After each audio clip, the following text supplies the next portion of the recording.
1 in 6 people worldwide live with a disability. That's 1.3 billion people. And the World Health Organization says their conditions are often dismissed or ignored for being invisible. I'm Annelise Borges, and this is The Stream.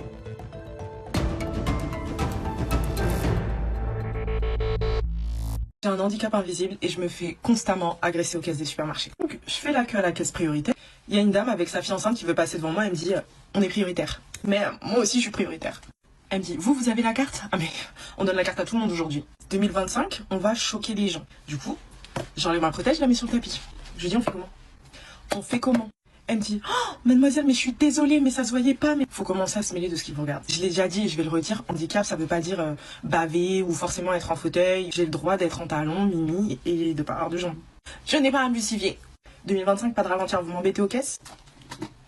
Not all disabilities are visible.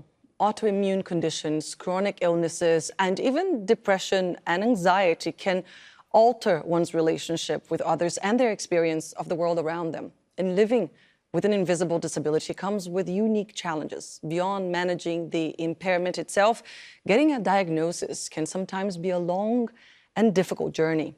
Joining us to discuss all of this are Amy Gaeta, a researcher at Cambridge University and volunteer with the Invisible Disabilities Project.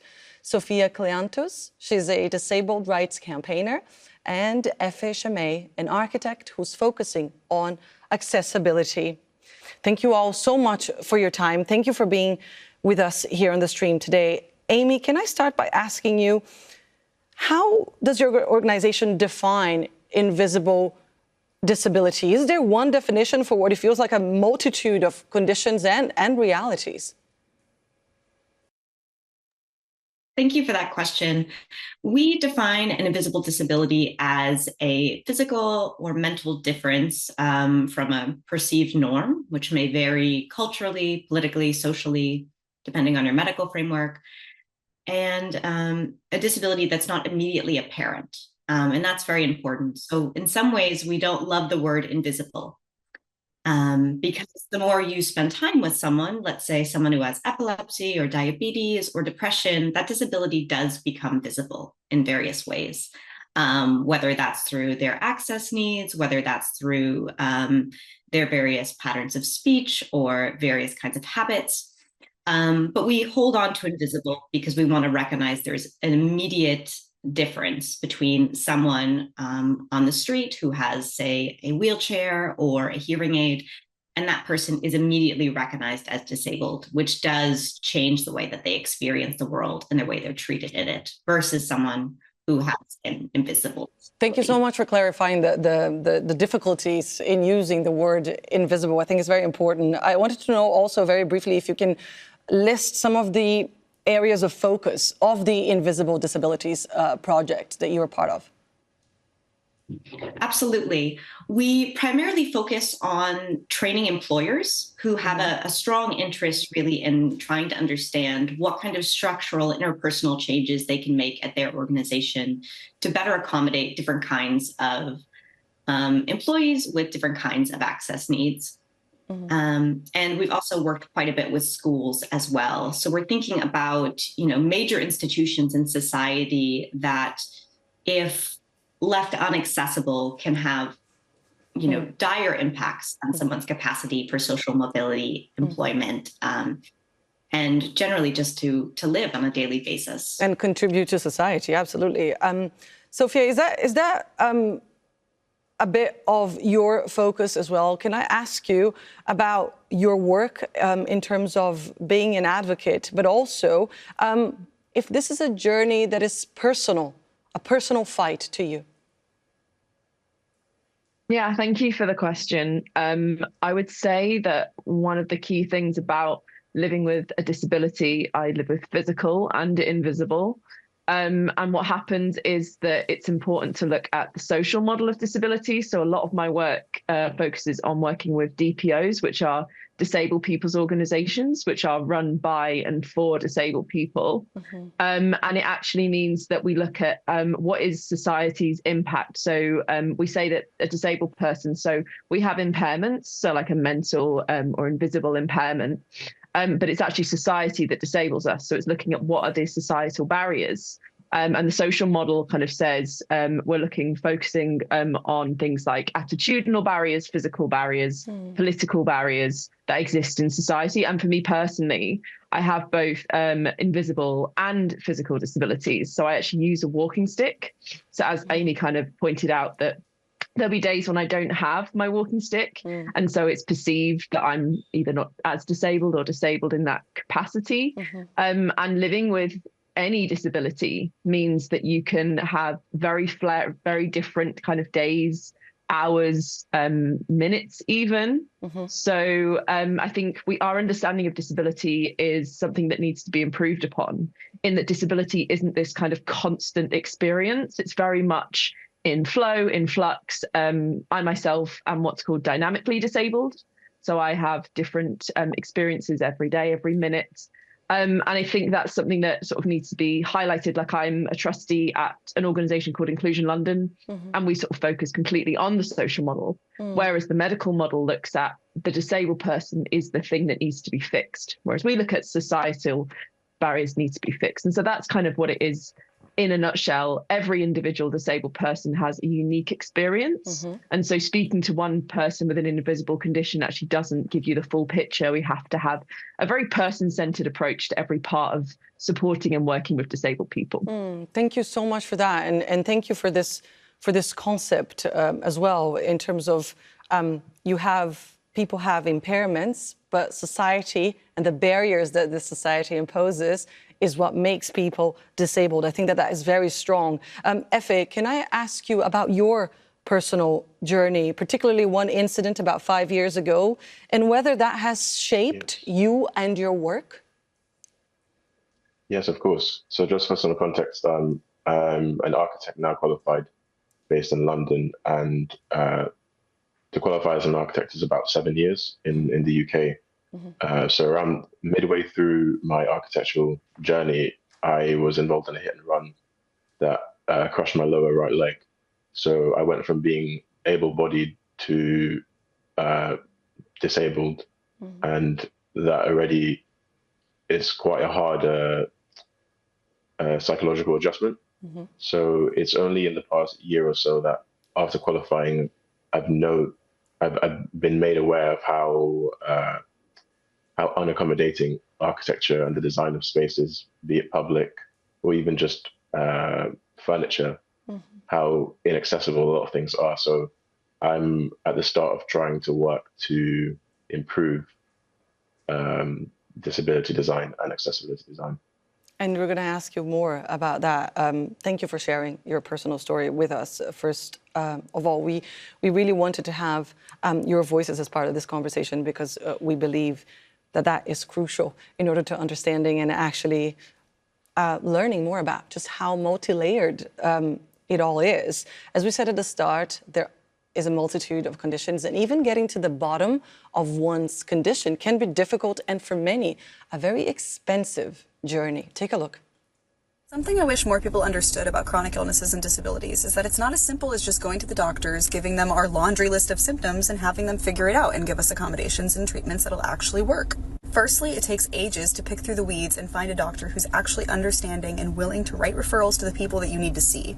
And then even when you do find that doctor, it takes ages to actually get each and every symptom looked into and managed. For example, I've been seeing my osteopathic pain management specialist since 2021, and she is the person who manages a lot of my HEDS symptoms, like my migraines, my MCAS, really anything to do with EDS. Even though she's a specialist herself, she often takes on the role of primary care provider in my case, because she's the one who I get all of my referrals from. In a 3-year time span, we've tried me on multiple different medications, multiple different specialists, and each of them have their own several treatment options that I have to go through and trial. Amy, first I wanted to ask you about how important it is to get the right diagnosis, but I also want you to touch upon an idea here, because this is a clip from social media. Would you say social media has played a positive or a negative role in helping people navigate this and figuring out what it is that they may have? Because, I mean, there are some disabilities that are even becoming trendy in a way. So I wanted you to give us your thoughts on that. Yeah, thank you for that question. I think social media has certainly played, I would say, overall a positive role.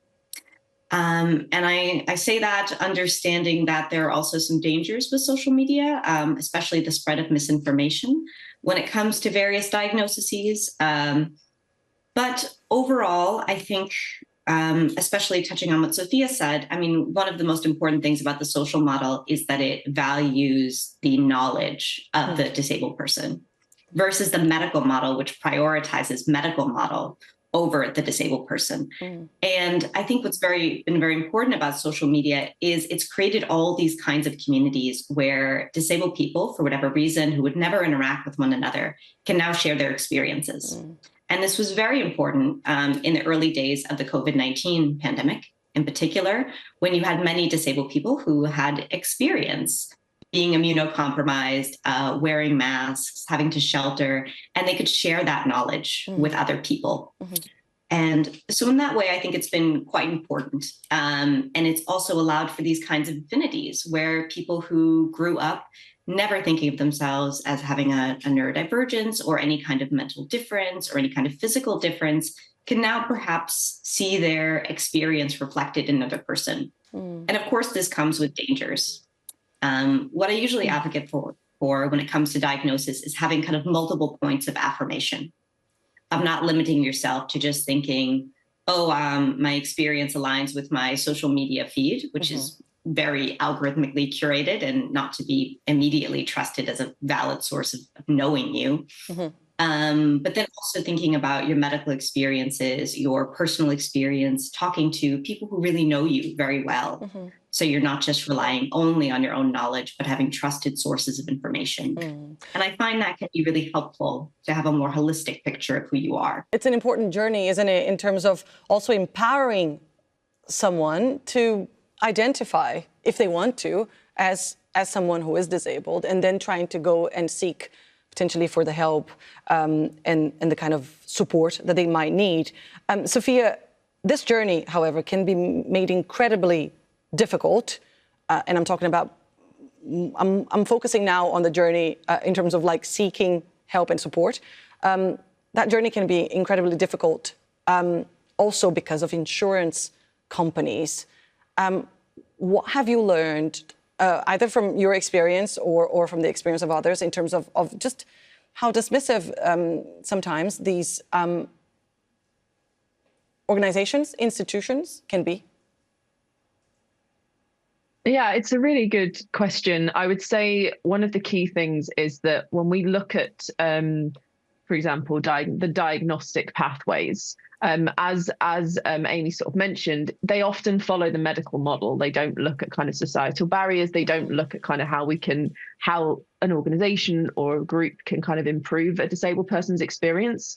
It's about what can, the treatment and options, and often there aren't any. So I'm diagnosed with fibromyalgia, and it took me 9 years to be diagnosed. And I'm also diagnosed with endometriosis, which took me 9 years to be diagnosed. Now, if we're looking at any of these structures in place, we also have to look at a gendered approach to all of these things, because for women and people who have a womb or are female presenting, or could be female presenting, a lot of people have these gendered experiences and experience either ableism or sexism when it comes to these things. So I was 18 when I suddenly started getting in much more severe pain than I had before. And it was considered, it's just your period, it's nothing. And so you get dismissed and dismissed and dismissed. And it's only until you find the right health professional that that conversation starts to happen and you suddenly get that dialogue. Now, the reason social media has been an important part of this is that people have seen the journeys of other people, realize that they're not alone in these experiences, but also really been able to attune to, okay, that actually could be what I'm looking at. So one of my experiences was a TV show called Crazy Ex-Girlfriend. And in it, she's diagnosed with borderline personality disorder. And this was something had never been mentioned to me before. And when she lists all of them, I sat at my TV and I was sat there on my floor listing all of the things. And I was like, I have all 9.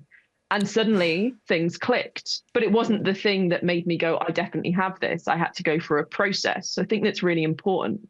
Absolutely. The way that the insurance companies kind of come into play here. And I actually live in the UK, so we don't have as much of a focus. We have the National Health Service in the UK, which is free to a point of service, although a lot of disabled people are paying out of pocket to get extra support and service, which often happens, which is called the invisible cost of disability. But the way insurance companies sort of work around this is the more conditions you have, the higher your premiums will be. And I don't work in the American system, so I can't say an exact way of it working. But my friends who live in America have said it's just barrier after barrier after barrier. So I think what we really need to do to have these conversations and to make sure that people are getting the right care and support is to understand that accessibility and support and treatment isn't necessarily just the medical form of treatment. What you said is very important because it obviously determines so many other aspects of your life in terms of getting a job, your immigration status, and so on. But beyond these challenges, there's also the stigma, and perhaps the most dangerous one is the one that's been internalized. Take a look at this. Honestly, anyone who lives with an invisible illness or disability, we've developed an ableist mindset. We live in a very ableist society, so it's easy to pick up the ableist mindsets that other people have. Me personally, when I first started getting sick, I definitely had the mindset of I'm not sick enough, I'm not disabled enough. There is no such thing. You're either disabled or you're not. You either have an invisible illness or you don't. It's a spectrum. There's no such thing as not being sick enough, not being disabled enough. And so that's very much like an ableist mindset of you have to be sick to a certain point or you have to be disabled to a certain point. And that's why we have an internal ableism that we have to kind of unpack and see from a different perspective and break out of that mindset, because internalized ableism is a very real thing. Efe, can you talk to us about ableism, the concept for those who are not familiar, but also just how much it can hurt? 100%. I mean, I think particularly what's been poignant in my journey is because I've gone from someone who was physically able to having a disability, which I think sometimes we forget that can happen to us all. And as we age, our mobility changes, our mental ability also changes. So the weight of that is, I'd say that they're becoming disabled because of your experience in the world. You do feel a lot of shame because you realize that, particularly in my case, the built environment doesn't accommodate your needs. I've spent years in and out of wheelchair. I'm predominantly on crutches, but also like Sophia, I use crutches, but sometimes I can walk with braces that allow me to walk. And some people might not be aware that I have a disability, but the main issue I face is pain because of the type of injury I've had. The pain is what is debilitating. As we've been talking about how society can be obviously extremely harsh towards people, but there's also the case of some suggesting that the system is there to be taken advantage of. Take a look at this. I just saw a video of some influencer saying that a travel hack was to get one of those lanyards that say you have an invisible disability so that you can skip all the lines at the airport. Do we really have to explain why that's wrong? I feel like this should be self-explanatory. Accommodations are put in place for only people that need them. They're not life hacks, they're not extra perks that disabled people get. For example, I am autistic and I also travel a lot, and there's a good amount of resources and accommodations that I can get at an airport with my autism diagnosis. But I've never used them because the way that my autism presents, I am totally capable of getting through an airport unless I am completely overstimulated or I'm having a meltdown. And thankfully, that's never happened when I've traveled. And so I've been able to go through lines just like everybody else. I haven't used those accommodations because I would be abusing the very little amount of resources that there are for disabled people. And there are people that need it.